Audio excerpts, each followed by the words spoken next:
Hello mga ka-airsoft. Dito naman tayo ngayon sa holster natin. Itong holster na ito actually may mga vlog na ako dito matagal na eh. Kung halongkatin nyo lang yung aking Facebook or yung aking YouTube. Na-vlog ko na noon pa ito. Siguro way back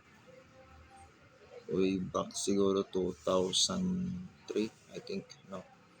So, ito ngayon, dahil sa airsoft naman natin ngayon gagamitin ito. Although ito rin yung gamit namin sa RS sa real steel o real gun. So, ito ay kay Sir Ton ng Pampanga.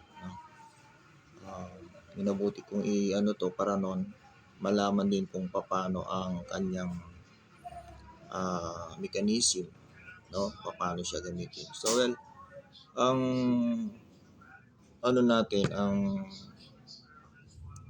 holster, kung mapapansin niyo meron siyang lock dito, and then meron din siyang lock dito sa kabila. Na itong isa, kapag nadiinan niya, ayun, magla-lock din siya doon, nahawakan niya yung trigger, So ito kasi, kapag ito na-save natin, hindi nagagalaw yan, hindi mo na mahuhulog yung baril, So, ibang mga ibang mga adjustment. Halimbawa, ito, luwagan lang natin. Panahon masyadong hinigpitan to eh. Yan. Yan natin to. Tsaka ito. So, ito ang trabaho nito pag niluwagan. Kasi, depende yan doon sa gusto nating adjustment ng holster, Pero usually yan, dito yan. Ganyan tayo dito. Kaya,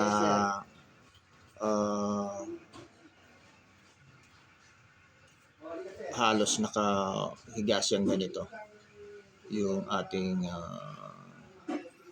holster, And then pagkatapos pag nailapat na natin, so ilalak lang natin yan, higpitan natin. Yung holster din natin, mayroon siyang adjustment dito.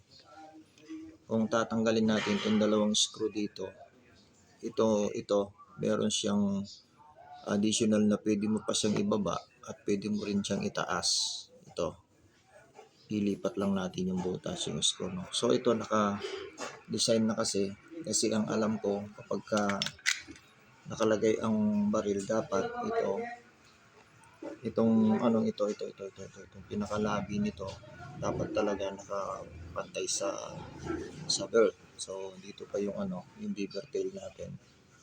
So dapat ito nakapantay dito sa belt.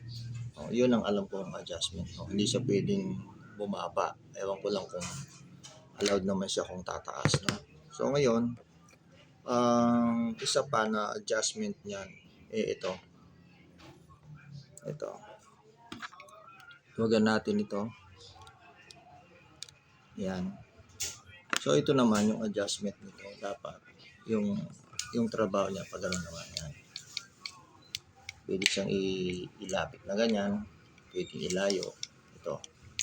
So, ang trabaho naman kasi nito sa IPSC kasi dapat yung agwat natin dito mula dito sa grip hanggang doon sa inner belt. Meron tayong mga, kung sa inches, kung meron magkamali nasa mga 2 and 1/8 inches, 2 and 1/8 ang dapat. So, siguro mas safe pa na kung 2 inches siya from here to grip and then doon sa kanyang inner belt, Yun, kaya meron tayong adjustment dito yung para gumalaw siya dito, Ngayon, pagka na-fix na natin yan, nakuha na natin yung sukat. So, meron siyang lock dito. Higpitan lang natin ito. Ito lock, yan. Ipipix na natin, Yan. Kaya nahigpitan na yon, so hindi na siya gagalaw. And then ito naman, kita na rin natin dahil ito halos din naman yung gusto ng shooter yung ganitong adjust. Kita lang natin to, ayan. Ayan, no?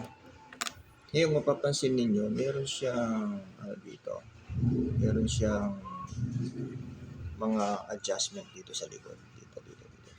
Ito. Ano itong adjustment na ito? Mamaya ipapaliwanag ko sa inyo. No? Dito muna tayo. Ito kasi, ito yung, muna natin. Ito yung yung adjustment natin doon sa gusto nating sukat dito sa bawa. Lagyan muna natin to baril.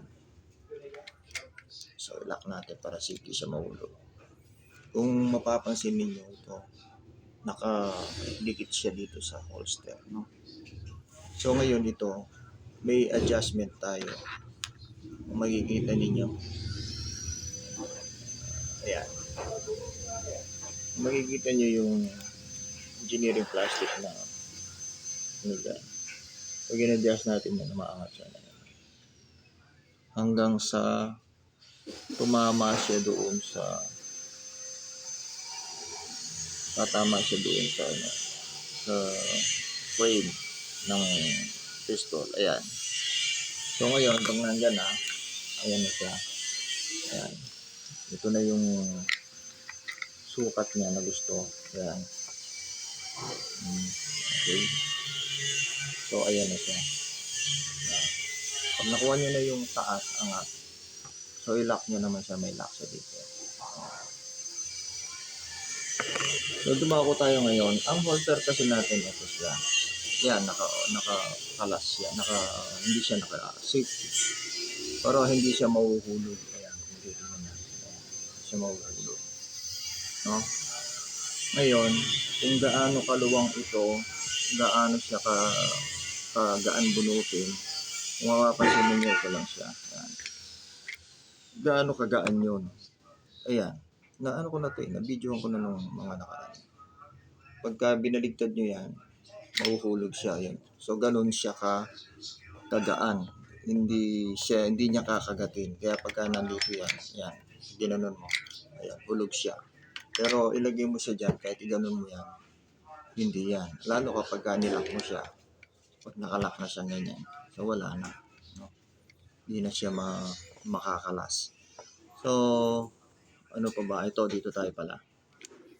Kung mapapansin ninyo, ang gusto ko lang kasi sa holster, yung medyo may galaw. Yan. May galaw para hindi siya ganun kahirap bunutin. Ngayon, may adjustment yan sa inyo. Itong butas na to sa gitna ito. Pag ito kasi hinigpitan natin. Yan. Nawala nga yung nawala nga yung galaw niya, nawala.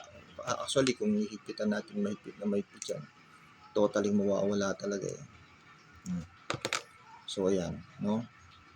Ang problema, mahigpit na siyang bunutin. Kumakagat na siya. Ayan. Mahigpit siyang bunutin. So kailangan hahanapin mo yung tension niya na hindi siya mahirap bunutin. Ayan. Ayan. So isa pa dito, ang nito, kasi iba-iba ang trigger natin, yung trigger guard ng baril. So ito rin yung adjustment natin, Halimbawa, ito AW, gagawin natin WE, TM, magkakaiba kasi sila o yung iba bang mga trigger ng baril. So a-adjust lang tayo dito. Ayun guys, at pinakita ko lang itong paano ang trabaho, adjustment nitong ating holster.